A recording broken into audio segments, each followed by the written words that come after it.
Bab 162 Belajar Mengikhlaskan. Mendengar berita dari Clara, mau tak mau Selena terpaksa menghentikan belajar mengajinya untuk sementara dan bergegas pergi mencari ayahnya yang sedang menjamu tamu yang ternyata saudara sepupu Amalia di ruang tamu yang masih beralaskan karpet bekas acara tahlilan. Dan Ibrahim sangat terkejut saat mendengar berita dari Selena. Lebih-lebih para saudara jauh Amalia yang tak pernah tahu menahu tentang kehidupan Amalia sejak mereka pindah ke Jakarta. "Pak, sebaiknya kita minta bantuan pihak kepolisian untuk mengetahuinya. Sebentar, biar Asham telepon Pak Abimanyu," ujar Asham mencoba menyarankan yang langsung disambut anggukan setuju dari Ibrahim dan semuanya. Dan tak butuh waktu lama, Asham telah selesai berbicara dengan Pak Abimanyu untuk meminta bantuan kepada anggota kepolisian yang ada di wilayah Jakarta Selatan yang terdekat dengan posisi rumah Amalia. "Mas, selama menunggu, mungkin Mas bisa minta tolong si botak, Mas." "Bang siapa itu?" "Anak buahnya Bang Barata," bisik Selena yang membuat Asham membeliak terkejut namun senang. "Si Panjul. Benar juga, mereka biasanya selalu berkeliaran di sekitar situ, kan?" Sahut Asham segera memencet nomor telepon dengan nama Bang Barata. Dan tak butuh waktu lama, Asham pun terlibat serius dalam pembicaraan.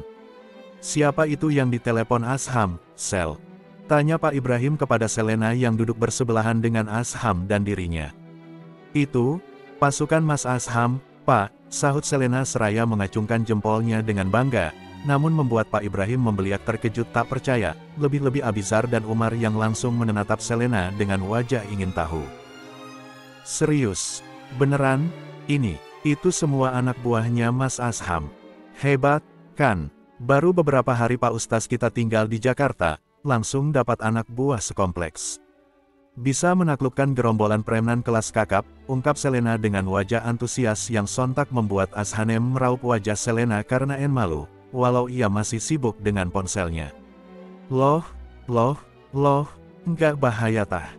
Di mana-mana, Pak Ustaz itu harusnya dapatnya murid, ini malah dapat anak buah, para preman pula," ledek Umar dengan berdecap kagum dan membuat semua tertawa berderai. Dan tak butuh waktu lama saat mereka kembali saling berbicara, akhirnya ponsel Asham kembali berdering dari Barata yang mengabarkan Panjul berhasil mengamankan beberapa orang itu bertepatan beberapa petugas kepolisian datang dan membawa semuanya ke kantor untuk memberikan keterangan. Yang akhirnya diketahui orang-orang itu adalah orang-orang suruhan orang Rian yang ingin mengambil beberapa barang haram yang masih tertinggal di dalam rumah itu. Ya Allah, sampai sekarang Papa masih bingung dan gak habis pikir, bagaimana mamamu bisa kenal dengan orang itu dan masuk perangkap sampai sedalam itu. "Papa nyesel, Sel. Karena menuruti permintaan mamamu untuk bercerai dulu," ucap Ibrahim dengan wajah sedih dan terluka. Selena bergelayut di lengan ayahnya dan meletakkan kepalanya di pundak laki-laki paruh baya itu dengan sayang. "Papa, jangan begitu, mungkin ini sudah jadi jalan mama. Dan ujian bagi kita semua, Pak. Papa yang sabar." "Iya," ucap Selena menghibur hati ayahnya yang langsung membuat laki-laki itu berkaca-kaca dan mengecup kening Selena dengan sayang. "Kamu juga, iya. Justru Papa sedih karena mikirin kamu pasti lebih terluka karena Mama pergi dengan cara seperti itu, setelah kalian saling bertengkar. Tapi, sekarang anak Papa ternyata sudah dewasa dan mengerti bagaimana untuk mengikhlaskan semua yang sudah terjadi," papar Pak Ibrahim dengan wajah bangga menatap Selena yang tersenyum malu. "Enggak juga, Pak. Sally nggak kayak gitu-gitu amat sih, ini juga karena Sally udah mulai banyak belajar," sahut Selena dengan malu seraya melirik Asham. "Sekarang kan Sally udah punya Pak Ustaz spesial, jadi sewaktu-waktu bisa belajar langsung," imbu Selena dengan wajah malu-malu yang langsung disambut tawarnya ayahnya dan yang lainnya. Sementara Umar dan Abizar berdeham dengan dibuat-buat yang membuat semua semakin tertawa berderai. "Sabar, ya, para jomblo," ledek Pak Adi kepada Umar dan Abizar yang langsung disambut tawarnya semuanya. Akhirnya malam itu berakhir dengan damai dan mereka pun kembali ke kamar masing-masing setelah mendapatkan kabar bahwa pihak berwajib memutuskan untuk menjaga ketat rumah Amalia setelah ditemukannya beberapa barang bukti kejahatan milik Rian yang akan semakin memberatkan tuduhan padanya. Asham yang masih melihat Selena belum juga memejamkan matanya untuk tidur dan bahkan terlihat ia berkali-kali menghela napas dengan berat, membuatnya menghentikan aktivitas mengajinya. "Ada apa?" Dari tadi belum tidur. Menghela napas terus itu kenapa? Tegur Asham seraya meletakkan Al-Quran di atas meja khusus tempat buku dan beberapa kitab yang lain. Selena menggelengkan kepalanya tipis-tipis seraya menatap Asham yang duduk mendekat padanya di sisi ranjang. Mas, maafin aku, kenapa hatiku masih ngerasa sakit banget dengan meninggalnya Mama. Padahal setidaknya Om Ryan udah tertangkap, kenapa Mama harus meninggal? Sesal Selena yang lagi-lagi menghela napas dengan berat. Astagfirullah, Sel, nggak boleh gitu, kamu lupa. Segala sesuatu yang terjadi itu sudah pasti akan kehendak Allah, Sel. Semua pasti ada hikmah yang bisa kita ambil, tegur Asham memegang wajah Selena untuk menatap Selena lekat-lekat. Iya, Mas, entah kenapa, nggak tahu kenapa, dari tadi pikiran itu selalu gangguin aku terus. Kenapa Mama harus meninggal dunia lebih dulu hanya untuk menangkap Om Ryan? Kenapa harus dibayar dengan harga semahal itu? Kenapa semua itu harus dibayar dengan kepergian Mama? Racau Selena. Dengan menahan getaran di bibirnya, Selena kembali menitikkan air mata, walau kini sudah bisa menguasai diri dan lebih tenang dari sebelumnya. Asham menghela napas panjang dan dengan sabar menghapus air mata di pipi Selena. Sedihlah, marahlah, tapi sedih dan marah yang secukupnya, jangan berlebihan dan berlarut-larut, karena semua itu jika kita tidak bisa mengendalikan diri, setan akan mengambil alih semuanya. Alihkan kesedihan, kemarahan dan bahkan perasaan dendam dengan jalan yang lebih positif yang menghasilkan perbuatan positif juga, tutur Asham. Menasihati, Selena merengut menatap wajah Asham yang menatapnya dengan pandangan teduh, menangislah dan bersedihlah, tapi jangan berlarut-larut, imbu Asham seolah menegaskan dan membuat Selena mengangguk dengan patuh. Iya, Mas, sahut Selena seraya membenamkan wajahnya pada abidang Asham dan membuat Asham mengelus rambut panjang Selena yang masih digulung dengan jepit rambut ke atas. Mungkin dengan cara ini, Allah menolong Mama dari cengkeraman Om Ryan. Mungkin jika Mama masih hidup dan berhasil bertahan, apa kau yakin, Mama akan bisa lepas dari Om Ryan begitu aja?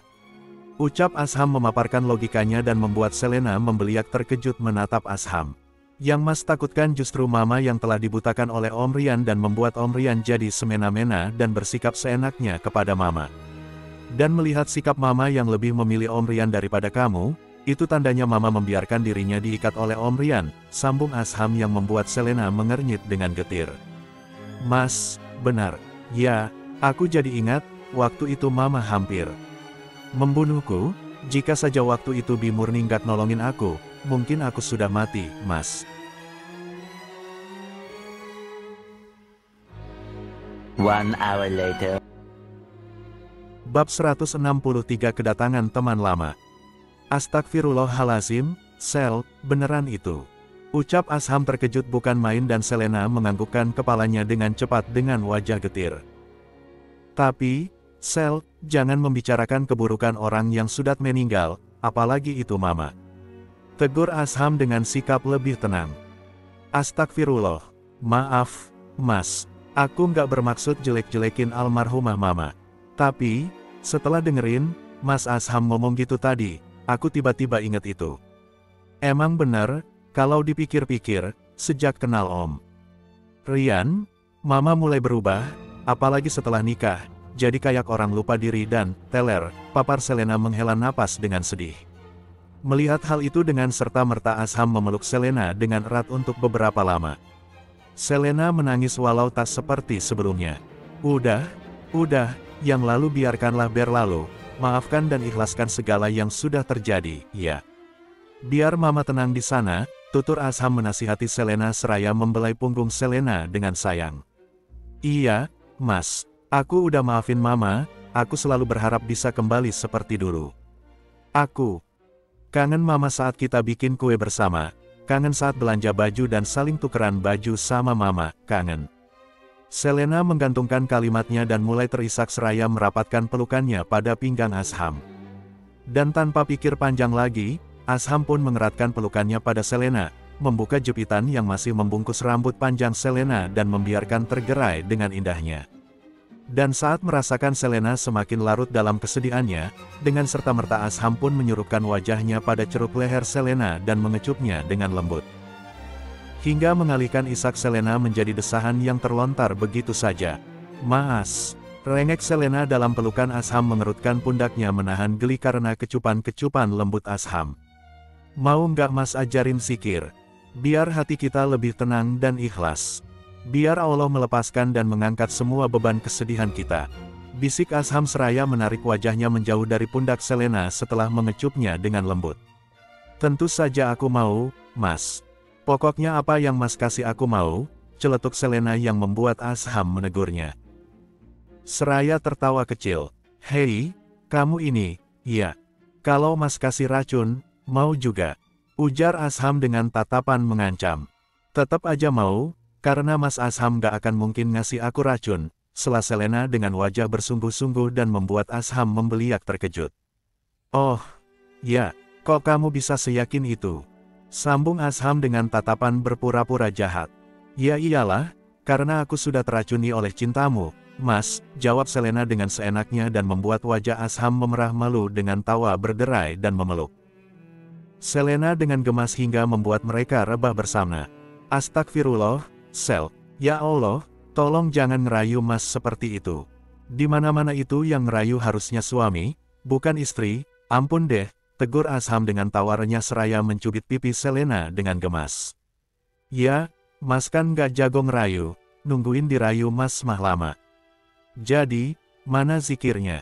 kejar Selena yang membuat Asham kembali tertawa. "Oh, iya, kamu sih, godain Mas terus, Mas jadi lupa deh. Yuk, baca ya hayu ya qayyum la ilaha illa anta, sebanyak-banyaknya. Yuk, bareng, Mas," ajak Asham seraya membelai wajah Selena yang rebah menghadapnya. Dan mereka pun berzikir bersama-sama dengan perlahan-lahan dan seirama, hingga akhirnya Selena terlelap dalam pelukan Asham. Asham mengecup kening Selena sebelum akhirnya memejamkan kelopak matanya seraya memeluk Selena. Pagi itu rumah kembali sibuk dengan persiapan pengajian Yasin dan tahlil yang diadakan setelah salat Isya, dan menyiapkan hidangan makanan untuk para pelayat yang masih saja datang. Dan kini hampir seluruh karyawan di kantor milik Pak Ibrahim datang melawat ke rumah itu. Akibatnya halaman rumah Asham yang masih lapang pun masih terlihat berdesakan karena banyaknya tamu yang datang melawat. Selena yang sejak tadi hanya di kamar kini terpaksa ikut menemani para tamu di ruang tamu. Sepeninggal mereka, kini Clara dan beberapa teman lama mereka pun datang berkunjung ke rumah dan memberikan pelukan untuk menguatkan Selena. Dan beberapa di antara mereka ada Mario yang sengaja datang dan ingin bertemu Selena serta Asham.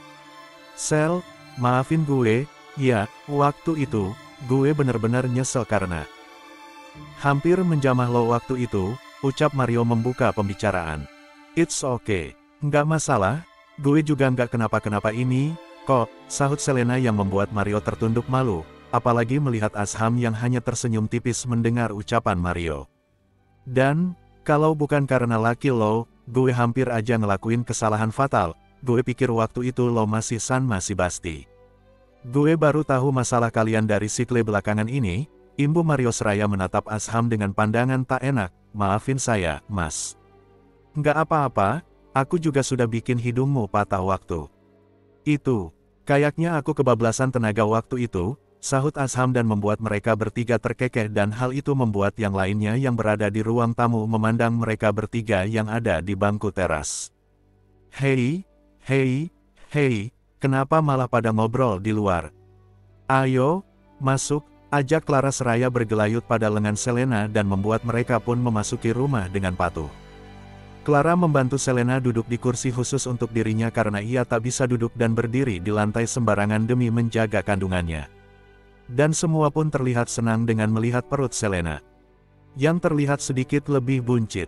Wah, sebentar lagi gue bakal punya ponakan nih. Ayo, taruhan, cowok apa cewek?" tantang Clara pada semua temannya. "Heh, yang beneran aja lu, Clay. Di rumah Pak Ustaz malah ngajak taruhan.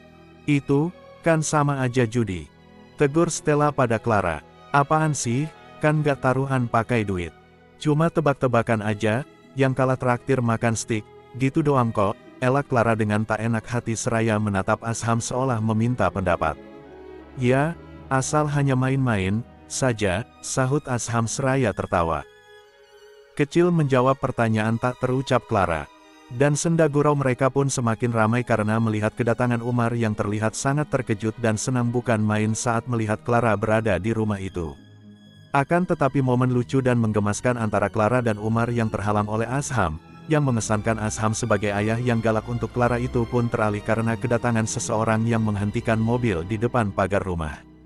Semua pandangan teralih pada sosok yang keluar dari mobil biru tersebut, yang kini berdiri dengan canggung dan terlihat memaksakan diri untuk datang. Dan kasak kusuk teman-temannya itulah yang akhirnya membuat Selena pun ikut menatap ke arah depan rumah.